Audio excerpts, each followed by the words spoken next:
একটা প্রশ্ন নাস্তিকরা প্রায়ই করে থাকেন। প্রশ্নটা এতই প্রচলিত যে তারা এটা নিয়ে সবসময় কথা বলতে থাকে, ফোরামে, সোশ্যাল মিডিয়ায়, ভিডিওতে। সম্ভবত এটা হচ্ছে অবিশ্বাসের অন্যতম গুরুত্বপূর্ণ স্তম্ভ। অন্যদিকে এই প্রশ্নটা মুসলিমদেরও বিভ্রান্ত করতে পারে। প্রশ্নটা হচ্ছে এই: আমাদের জীবনে রোগ শোক আর বিপর্যয়কর যা কিছু ঘটে, কেন ঈশ্বর সেসব ঘটতে দেন?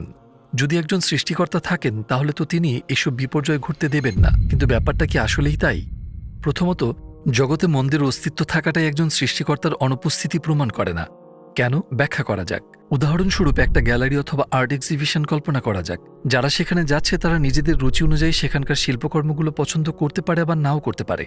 আর্ট সম্পর্কে কিছু না জানা একজন মানুষ যখন একটা বিখ্যাত এবং মূল্যবান চিত্রকর্ম দেখে, তখন সে বলতে পারে এই পেইন্টিংটার কোনো মানেই হয় না, আমি তো এখানে শুধু এলোমেলো আর হিজিবিজির রেখাই দেখছি। তবে আর্ট সম্পর্কে জানা একজন ব্যক্তির কাছে ওই চিত্রকর্মটির থাকতে পারে অসাধারণ বৈশিষ্ট্য, প্রতিটি তুলির আঁচড়ের আড়ালে থাকতে পারে বহু অর্থ।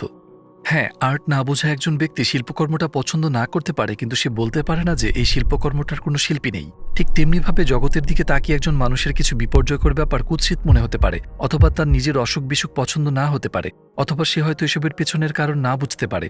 কিন্তু এসব কিছুর কোনোটাই ঈশ্বরের অনস্তিত্ব প্রমাণ করে না। কারণ কুৎসিত কিছু আছে একথা বলাটাই নির্দেশ করে একজন কর্তাকে। তাই একজন নাস্তিক জগতের বিপর্যয় তুলে ধরার মাধ্যমে ঈশ্বরের অনুপস্থিতি দাবি করতে পারেন না। তাহলে আমরা নিশ্চিতভাবে বলতে পারি যে এটা ঈশ্বরের অনুপস্থিতির সমস্যা নয়, এবং নাস্তিকরা এটাকে একটা প্রমাণ হিসেবে ব্যবহার করতে পারেন না। তাহলে মানুষ এই যে এত সমস্যা, দুর্যোগ আর বিপর্যয়ের সাথে লড়াই করে বাঁচে, তার কারণ কি? আসুন ব্যাপারটা দেখা যাক। কোনো কিছু ত্রুটিপূর্ণ কি না সেটা আপনি বলতে পারেন জিনিসটার তৈরির উদ্দেশ্য জেনে। যদি একটি জিনিস তার উদ্দেশ্য অনুযায়ী ঠিকঠাক কাজ করে, তাহলে আমরা বলতে পারি যে এটা মানসম্মত, এটা ভালো, এটা কাজ করে নিখুঁতভাবে। কিন্তু যদি জিনিসটা তার উদ্দেশ্য অনুযায়ী কাজ না করে, আমরা বলি যে এটা কুৎসিত ও ত্রুটিপূর্ণ। উদাহরণস্বরূপ, একটা লাইব্রেরির উদ্দেশ্য হচ্ছে মানুষের পড়াশোনার জন্য একটা নীরব ও শান্ত পরিবেশ দেওয়া। এখন লাইব্রেরিতে গিয়ে ওই নিরিবিলি পরিবেশ পছন্দ না হলে কেউ কি বলতে পারে যে এই জায়গাটা এত নীরব কেন, এখানে সবাই চুপচাপ বসে আছে কেন, কেউ কথা বলছে না, কি বাজে ব্যাপার? এভাবে কি সমালোচনা করা যায়? অবশ্যই না। কারণ লাইব্রেরি এমনই হওয়ার কথা। এটা একটা পরিবেশ যেখানে নীরবতা থাকার কথা। এটাই লাইব্রেরির উদ্দেশ্য। তাই লাইব্রেরিটা যে নীরব সেটাই নির্দেশ করছে যে এটা একটা মানসম্মত ভালো লাইব্রেরি। অথবা কল্পনা করুন একটা জিমের কথা। কেউ সেখানে প্রথমবার গিয়ে দেখল যে মানুষ ক্লান্ত, ঘর্মাক্ত আর অবসন্ন হয়ে মেঝেতে শুয়ে রয়েছে। এটা দেখে কি সে বলবে যে এই মানুষগুলোকে মেরে ফেলছে কে? কি করুণ ব্যাপার, কি নিষ্ঠুর আর বাজে একটা পরিবেশ? অবশ্যই সে এটা বলতে পারবে না, কারণ এই জায়গাটার উদ্দেশ্যই হচ্ছে কঠোর প্রচেষ্টার মাধ্যমে মানুষের শারীরিক অবস্থার উন্নতি ঘটানো। ঠিক এই উদাহরণগুলোর মতোই এই মহাবিশ্ব সৃষ্টি করা হয়েছে একটি নির্দিষ্ট উদ্দেশ্যে। মহাবিশ্বের ঘটনা ভালো কি মন্দ সেটা আমরা জানতে পারি কেবল মহাবিশ্ব সৃষ্টির উদ্দেশ্য জেনেই, এবং মহাবিশ্বের স্রষ্টাই কেবল আমাদের সেটা জানাতে পারেন। সৃষ্টির উদ্দেশ্যগুলোর মধ্যে প্রথমেই আসে আল্লাহর নামের মহত্ব স্বীকার করা। আমাদের জীবনের চরম লক্ষ্য হচ্ছে আল্লাহর ভালো বান্দা হওয়া, এবং তার জন্য আমাদেরকে তার নাম ও গুণাবলী ভালোভাবে জানতে হবে।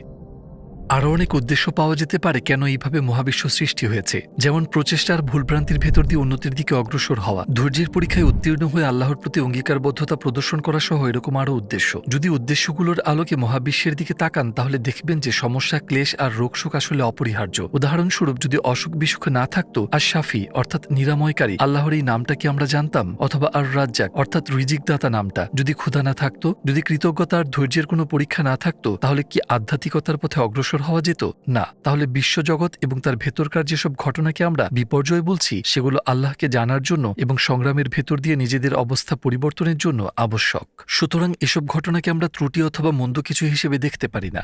টুয়ার্ডস ইটারনিটি পরিবারের আপনার সাহায্য প্রয়োজন। আমরা একটা দাতব্য সংস্থা যারা পৃথিবী জুড়ে 10টি ভাষায় ইসলামের বার্তা পৌঁছে দিতে বদ্ধপরিকর। আপনার সহায়তায় আপনি মানুষকে ইসলামের পথে আসতে, হারাম ত্যাগ করতে, সালাত আদায় করতে, হিজাব পড়তে, কোরআন শিক্ষা সহ নানা রকম সাহায্য করতে পারেন, এবং এই সব নেক কাজের অংশীদার আপনিও হবেন ইনশাআল্লাহ। টুয়ার্ডস ইটারনিটিতে ডোনেট করুন এবং এই সুবর্ণ সুযোগ হারাবেন না। আরেকটা যুক্তি হচ্ছে কোনো কিছু হয় নিজে নিজেই সুন্দর, নয়তো তার উপযোগিতা আর ফলাফল বিবেচনায় সুন্দর। এমনকি বহু সমস্যা যেগুলোকে আমরা মন্দ বলে ভাবি, সেগুলো ফলাফলের দিক থেকে অনেক সৌন্দর্য বয়ে আনতে পারে, কারণ সবকিছুই চেনা আর বোঝা যায় তার বিপরীত জিনিসটা বিবেচনায় নিয়ে। উদাহরণস্বরূপ, যদি ঠান্ডা না থাকতো তাহলে গরমের ধারণাটাই জানা যেত না, সেটা বোঝাই যেত না। অন্ধকার ছাড়া আলোকে জানা যায় না। একইভাবে যেসব ঘটনাকে আমরা বিশৃঙ্খলা, মন্দ আর কুৎসিত হিসেবে বর্ণনা করি, সেগুলো আসলে এমন জিনিস যার ফলে আমরা জগতের শৃঙ্খলা, উৎকর্ষ আর সৌন্দর্যকে জানতে পারি। ভেবে দেখুন ব্যাপারটা। যদি কুৎসিত কিছুর অস্তিত্ব না থাকতো, তাহলে কি আমরা সৌন্দর্য চিনতে পারতাম? অথবা আমরা কি শৃঙ্খলার কথা বলতে পারতাম যদি বিশৃঙ্খলা না থাকতো? তাই কোনো ধারণাকে বুঝতে হলে তার বিপরীত ধারণার অস্তিত্ব অপরিহার্য। যে মানুষ সবসময় শৃঙ্খলার সৌন্দর্যের মধ্যে থাকে, এসবের মূল্য সে আর বুঝতে পারে না, এগুলো লক্ষ্য করতেও পারে না। প্রাকৃতিক ঘটনা যেমন ভূমিকম্প সম্পর্কেও আমরা এভাবে ভেবে দেখতে পারি। উদাহরণস্বরূপ, বাইরে থেকে দেখলে ভূমিকম্পকে অশুভ জিনিস মনে হতে পারে। এটি একটি ঘটনা যা ভূমিকে তীব্রভাবে ঝাঁকি দেয় এবং এটাকে বিবেচনা করা হয় একটা বিপর্যয় হিসেবে। উপর থেকে দেখলে এই ঘটনাকে খুবই ক্ষতিকর আর খারাপ মনে হতে পারে, কিন্তু প্রকৃতপক্ষে ভূমিকম্প আমাদের জানান দেয় যে মহাবিশ্বে আসলে শৃঙ্খলা বলে কিছু আছে। হ্যাঁ, ভূমিকম্প মানুষকে স্মরণ করিয়ে দেয় যে ভূমি বেশিরভাগ সময় আন্দোলিত হয় না এবং আমাদের বুঝিয়ে দেয় যে এমন সুশৃঙ্খলার স্থিতিশীল পৃথিবী আসলে একটা আশীর্বাদ। এই বাস্তবতা সম্পর্কে আমরা সচেতন না হতে পারি, কিন্তু যখন সামগ্রিকভাবে ব্যাপারটা দেখি, মহাবিশ্বে ঘটে যাওয়া সকল ইতিবাচক আর আপাতভাবে মনে হওয়া নেতিবাচক ঘটনাগুলোর দিকে তাকাই, আমরা দেখতে পাই যে ভালো ঘটনার তুলনায় খারাপ ঘটনা অনেক অনেক কম ঘটে।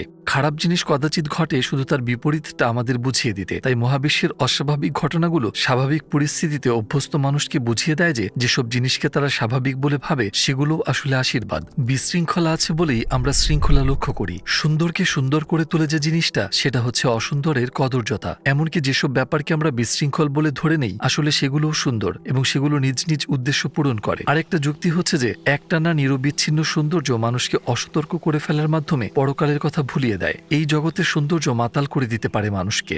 যে মানুষ জীবনে কর্তব্যের কথা ভুলে যায়, পরকালের কথা ভুলে যায়, সমস্যা হচ্ছে তার জন্য একটা সতর্কতা সংকেত। একটা বেপরোয়া আর বিভ্রান্ত মানুষ তার চারপাশে ঘটে যাওয়া ঘটনার কারণ সম্পর্কে সচেতন হতে পারে না এবং সেগুলো বুঝতে সে ভুল করে। এমন একটা পর্যায়ে কারো উচিত মানুষটাকে বাস্তবতার মুখোমুখি দাঁড় করিয়ে দেওয়া, তাকে জাগিয়ে তোলাটাই হতে পারে তার প্রতি সবচেয়ে বড় উপকার সাধন। তেমনিভাবে যে মানুষকে পৃথিবীতে পাঠানো হয়েছে আল্লাহকে জানতে, সে মাঝে মাঝে তার কর্তব্য ভুলে যায়।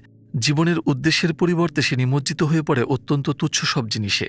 মাঝে মাঝে সে এমনভাবে পাপে নিমজ্জিত হয় যে সে ভুলে যায় অনুতাপ কি জিনিস।